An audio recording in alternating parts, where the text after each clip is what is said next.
আজি ক্লাছৰ পৰা আহোঁতে গৰম গৰম পকৰি লৈ আনিছিলোঁ। মানে ক্লাছৰ পৰা আহি সদায় আলুমুড়ি খাওঁ, কিন্তু আজি আলুমুড়ি নাছিলে বাবে পকৰিকে লৈ আনিলোঁ ঘৰত আহি চাহ খাম বুলি। আৰু ঘৰত আহি গৰম গৰম চাহকাপ খাই ল'লেহে মানে মনটো অলপ ভাল লাগে, আৰু পূৰা ভাগৰ লাগে ন, ইমানডোখৰ চাইকেল মাৰি আহোঁ। আৰু লগতে ইয়াৰ ৰেড চাটনি দিছিলে, পূৰা জ্বলা আৰু চাটনিখিনি দেই। আৰু আপোনালোকে ভিডিঅ'বিলাক ভাল পালে লাইক কমেণ্ট শ্বেয়াৰ কৰি দিব আকৌ। আৰু যদি চেনেলত নতুনকৈ আহিছে, চেনেলটো ছাবস্ক্ৰাইব কৰি দিব, বেল আইকনটো প্ৰেছ কৰি থ'ব ভিডিঅ'সমূহ আগতীয়াকৈ পাবৰ বাবে।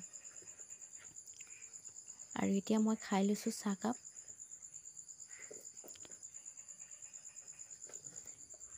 আৰু এয়া পাছবেলা সময় ক্লাবলৈ বুলি ওলাই আহিলোঁ। ক্লাবটো পিছে আমাৰ ঘৰৰ নিচেই কাষতে, মানে ঘৰৰ মুখামুখি আৰু ক্লাবটো। তাৰপিছত এয়া ওলাই আহিলোঁ, কিবা এটা আলোচনা এটা চলি আছে।